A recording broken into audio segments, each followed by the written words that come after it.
Hey, what's up, everyone? This is Upside Down Movie Reviews.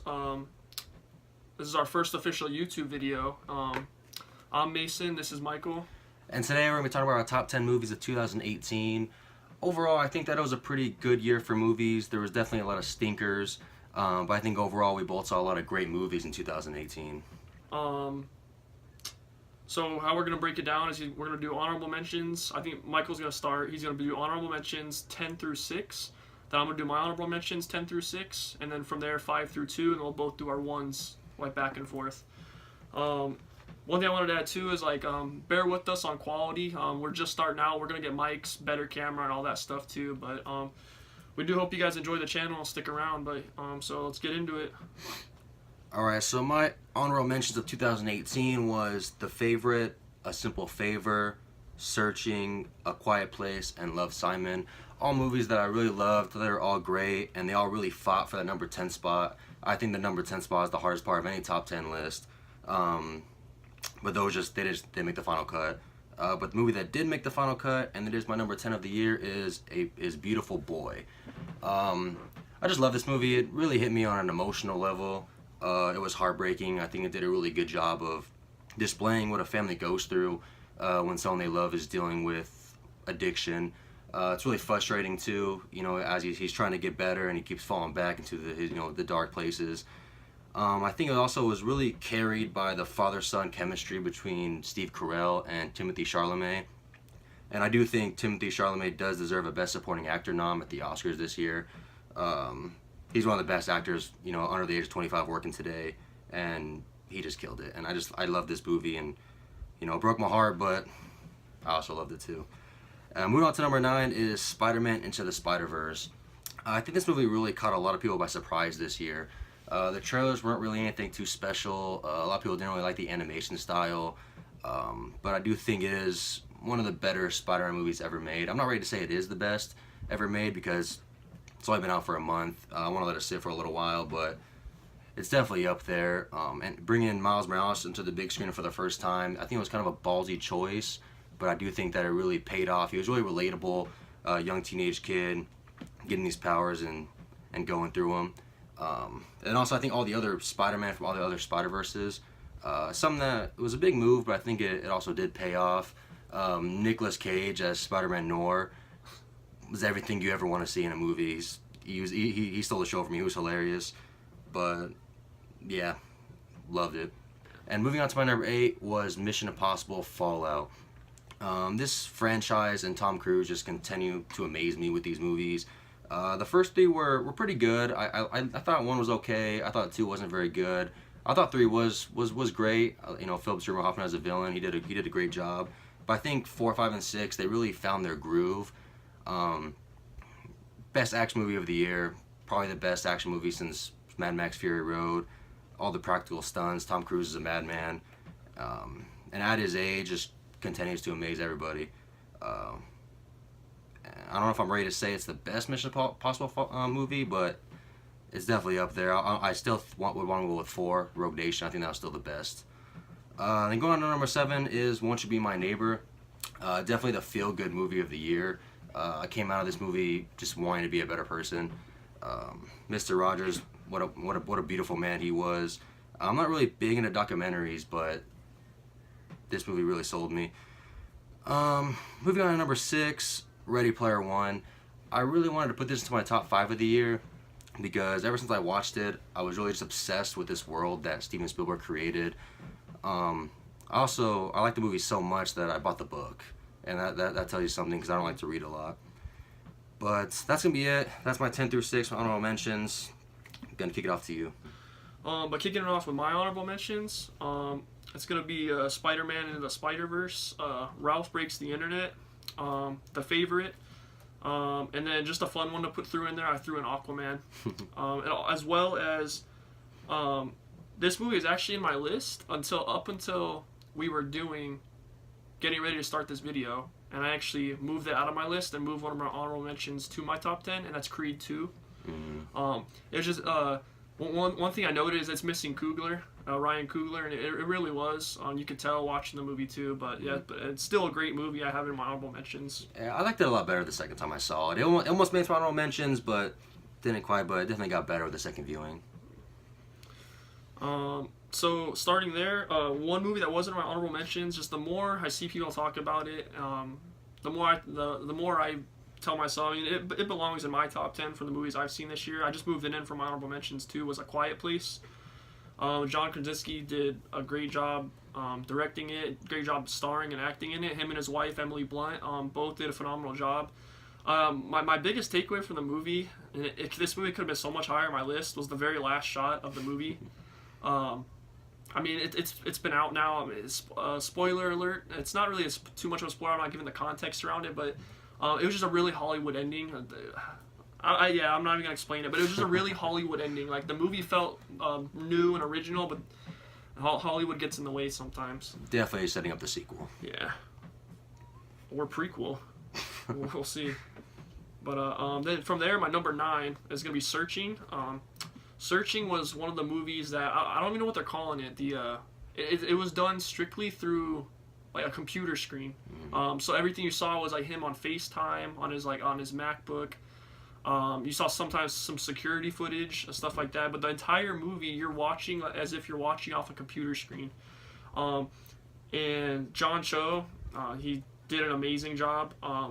Harold from Harold and Kumar. It was a great story told through the computer screen too. And that's one thing that's starting to get really popular right now is with the Unfriended series. From there, moving on to my number 8 movie, it's gonna be Love, Simon. Love, Simon. It came out in like March, and even when I did see it, it was in my top bunch of movies for the year. It was just a great movie. It was probably my feel good movie of the year. It was just a great story, like the really great performances. That's really all there was to it. But so I made my number 8 spot. Number 7 was one I struggled a little bit ranking on my list. It's gonna be First Man. All around, it was a great movie, great performances. Ryan Gosling, Claire Foy, my favorite supporting actor in Hollywood, Jason Clarke, right now. He kills it as always. And then you have Damien Chazelle directing it. This is his follow up to La La Land. La La Land may have been my favorite movie of 2016 if I ever ranked them, or it would have definitely been in my top 10. So he's got 2 top 10s in a row for movies he came out with. CGI was phenomenal too. You couldn't even tell it was CGI. That's how great it was. Yeah, the moon landing scene. Yeah. Maybe the best scene of the year. Yeah, for sure. Number 6 now. This is actually my biggest surprise of the year. When I went in to see this movie, I mean, I wanted to see it because the stars of it. I've always liked their movies, but I went into expecting like a C movie, like just an okay movie. Was Instant Family. I love this movie. Like I said, my biggest surprise of the year. It was fun. It was heartwarming. I thought the story was great. It was based on a true story too, and Rose Byrne and Mark Wahlberg. I mean, they didn't have a phenomenal acting performances, but they're just always great on screen. They did a really good job in this movie as well. So that kicks off my honorable mentions and my 10 through 6. So we'll kick it back over to Michael for his 5 through 2. Oh, top 5. Moving into the top 5. My number 5 is BlacKkKlansman. I think this was the best directed movie of 2018.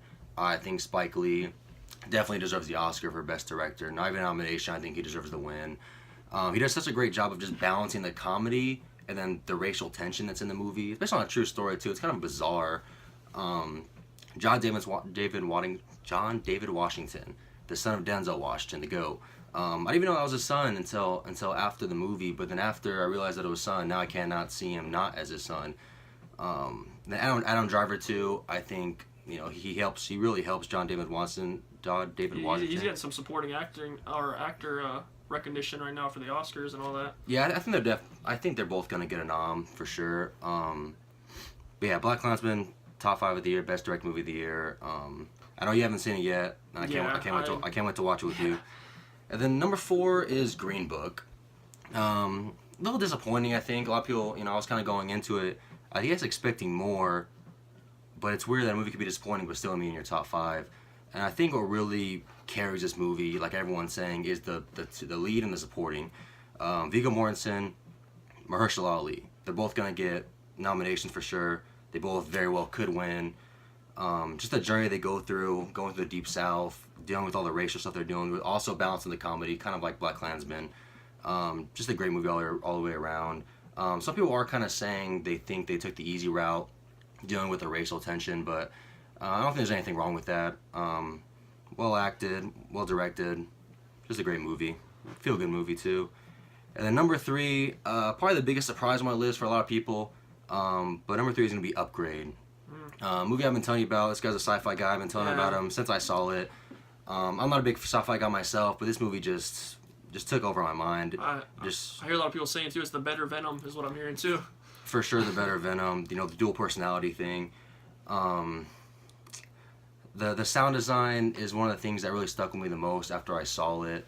And then it's kind of heartbreaking too how he ends up being paralyzed. How he goes through his journey to getting this chip that ends up taking control of his mind, and just the way he's acting when he's taken over.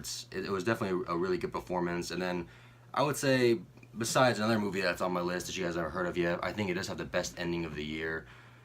Just a great movie. I definitely recommend it. Another movie that I can't wait to watch with you. Yeah. And then number 2, a movie that I've been wrestling with my number 1. I really wanted to make it number 1, but I just couldn't do it. Number 2 is A Star Is Born. I think this movie is gonna get probably the most Oscar noms out of every movie. It's really carried by the 2 performances by Bradley Cooper and Lady Gaga, and what a surprise performance by Lady Gaga. I know a lot of people in American Horror Story, she did a pretty good job, but I think no one really expected this out of her. Also, the music, the music really helps carry along the movie. Yeah, some of the movie is a little behind the music, but I think when you're so invested in these characters and the journey they're going on, I think you kind of just get past all that. But yeah, I could talk about the movie forever, but for now I'm going to kick it back to you. Don't want to drag this on for too long. Alright, 5 through 2 for myself now. I'm going to start with 5. I believe it was your 4. It's going to be Green Book. You pretty much said a lot of it too, like the masterful performances. Viggo Mortensen, and then I struggle with his name. Mahershala Ali, but they're both gonna get nominations for Best Actor and Best Supporting Actor. Their chemistry on screen too was phenomenal too. It was maybe the funniest movie of the year too. Yeah, might be. The one thing too is I think one thing why people went into it with such high expectations. It was probably the best trailer of the year. I think so too. That first trailer was just. It was a lot. I watched the trailer after I saw the movie already, and I got goosebumps. Mm-hmm. Even after seeing the movie, like that trailer is so great. Yeah, but the movie itself, it was greatly directed too. He's probably gonna get I believe Peter. He did a lot of comedies, so I think it was kind of surprising he directed this movie so well. But he's gonna get a Best Director nom too, and it was a great movie. Moving on to my number 4 is gonna be Ready Player One. Ready Player One was a movie when I saw it. It was my favorite movie of the year when I saw it at the time. It was everything about. I went back and saw how many times did we see it? 4 or 5 times. Something like that. The opening weekend. I think we only saw Avengers: Infinity War more opening weekend. But it was just an epic adventure. It's Spielberg. You go into a Spielberg movie, that your expectations are gonna be met and exceeded every single time you go into a Spielberg movie. Visual effects that we've never ever seen in a movie. Yeah, the virtual reality aspect, without just all of the Easter eggs in the movie were insane too. It was just all around probably the most fun I've had in a movie this year. Well, one of the most fun I've had in a movie this year. Yeah, every single time you're gonna see the movie, you're gonna discover an Easter egg that you didn't see before. Yep. But from there, moving on to my number 3, and it's gonna be Avengers: Infinity War. This movie was the reception of it was, it had a great reception, but a lot of people said it was too great. And it's like, if a movie is too great, I don't know how you can not like a movie being too great. That should be everything you want in a movie, and it was everything I wanted in a movie. It was powerful too, like emotionally. I think it had everything. And then Thanos. It's the best villain I've ever seen on the screen. Sorry, Heath Ledger. Yeah. Thanos was insane. Josh Brolin, even the CGI for him too was insane. Like they might get a nom this year for visual effects just for Josh Brolin as Thanos alone. What a year he had. Yeah. Even then, last year came out Only the Brave too, which was actually my favorite movie of last year. But yeah, it was just it was spectacular in every way. All the performances. Spider-Man. In the end, really gets the tearjerker there. But I don't feel so good. yeah. But so from there, we'll go on to my number 2 movie of the year. One, I literally, like you said exactly how I can explain it best too. It's one I was flirting with my 1 and 2 for the entire year as well. Between what my number 1 actually is. That's A Star Is Born. You had it as your number 2 as well, right? Sure did. It's like, I mean, Bradley Cooper directed it, starred in it. First ever time directing, and oh my god, that was. He's gonna get a Best Director nom. He's gonna get a Best Actor nom. I believe he helped write the screenplay too. Wrote all the songs too. Yeah. You know, he would text Lady Gaga like at 3 a.m. with song lyrics. Yeah. And then Lady Gaga. Like, who would think? You listen to the radio, you hear Lady Gaga on the radio. I heard her work in American Horror Story was pretty good too. But this movie, she's gonna get a nom. She's probably my pick for Best Actress right now. If she doesn't win, I'll be pretty Yeah. pissed. And then going on from there is just the music in the movie. I've been telling Michael this, and I swear by it to this day. I will swear by it till the day of the Oscars. The only Oscar I care about this year is Shallow winning Song of the Year, Best Original Song. If no other Oscar goes my prediction way, as long as that one does, I'm okay. If that one doesn't, the world's gonna end because there's no reason Shallow should not win Best Song of the Year. So now we finished our 10 through 2s, and it's time One to thing get that neither one of us did bring up was Sam Elliott, Best Supporting Actor of 2018. Yeah. Speaking of Sam Elliott, actually, now that you did bring that up, I actually meant to bring that up. I just forgot to list it here. But There's too many good things in the movies. yeah, You're bound to forget something. Yeah. Like Sam Elliott kind of really led me to see what a Best Supporting Actor does, or like a supporting actor or actress does. He puts on a great performance, and you can see the impact he has on the leading actresses. Like his impact that he had on Bradley Cooper in the movie was, like the character was, like I have no words. Not speechless, Lyle. Yeah. Definitely one way to describe the movie. The movie. All right, but from there, it's time to get into our number 1 movies of 2018. Number 1 movie of 2018. It's not much of a surprise. It's gonna be Infinity War. The MCU is really the heartbeat that is my movie fandom. It's really what sucked me into the movie world as much as it did. Watching all the movies since the beginning, the characters, the journeys that they all go on, all culminate into what became the masterpiece that is Infinity War. Some of the critic complaints is that it has pacing issues. There's so much going on, and when you're the 19th or 20th movie in the franchise, whatever Infinity War is, that's just what's going to happen. There's so many characters. There's 100,000 different characters they're telling the story of, and sometimes the pacing it's going to be a problem. It's going to be all jammed together into one big mess. But a lot of things that you said about the movie, it's just the biggest blockbuster we've ever seen. It's the best. What's the word they were saying? The biggest crossover we've ever seen. The most ambitious crossover we've ever seen. And then Thanos. I think he is the best villain we've ever seen on screen. One of the best characters we've ever seen on screen. I can't really call him a villain because when he's talking about the reasoning behind what he wants to do, it makes a lot of sense. Human beings, and we're all kind of selfish and we kind of abuse the planet.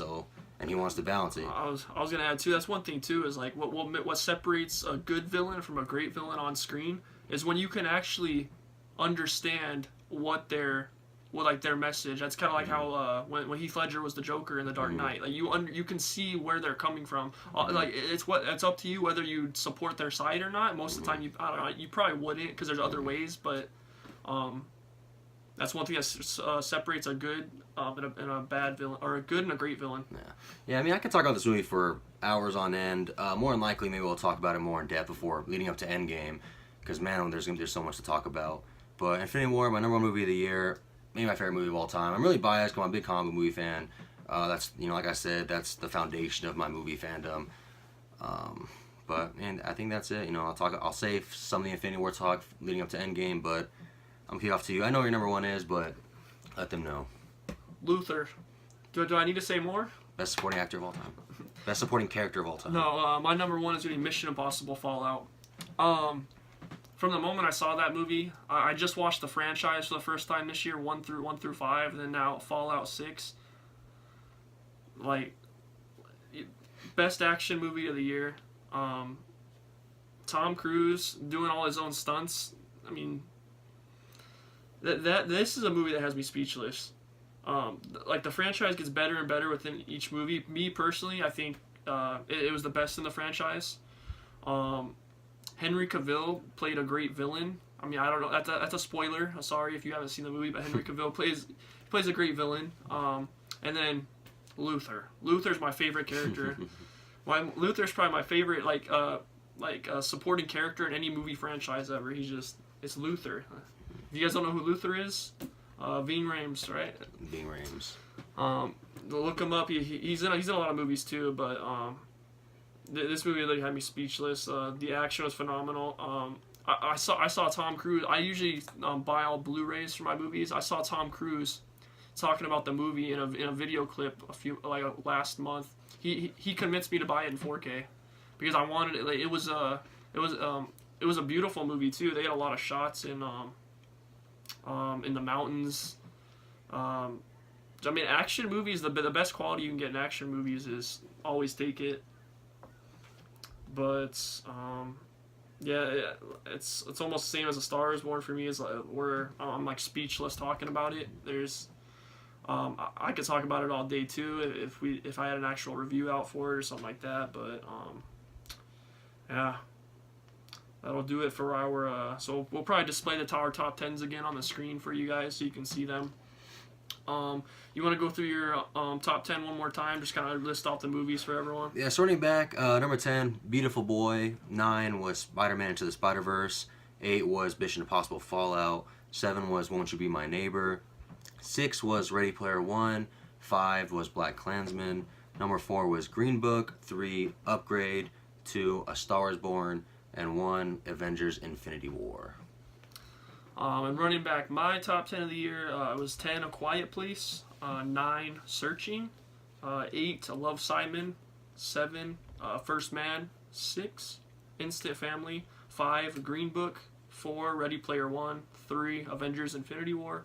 2, A Star Is Born. And number 1 was Mission Impossible Fallout. Yeah, pretty good year. A lot of good movies. A lot of bad movies too. We'll get more into that when we do our not top 10 of the year. Mm-hmm. Which should be coming out shortly after this one. I think we're going to record it right after this one, but I'm pretty sure we're going to try and get them both out on the same day, which, if you're watching this, I believe hopefully Thursday, which should be tomorrow our time. Also, tomorrow as well, we're going to be watching our first brand new movie of 2019, which should be Escape Room, and we'll put up a review on that. Hopefully it'll be up Friday as well. So I think that pretty much does it. We'll see you guys. Yeah, thanks for tuning in. Thanks for bearing with us through our first ever YouTube video. As always, like, comment, subscribe. I was gonna say too. Let us know down low in the comments too. What was your top 10? Did you like our top 10s? What movies did you think was the best of the year? We like to hear it. So yeah, share us your thoughts. Keep it civil, and we'll see you guys on the next one.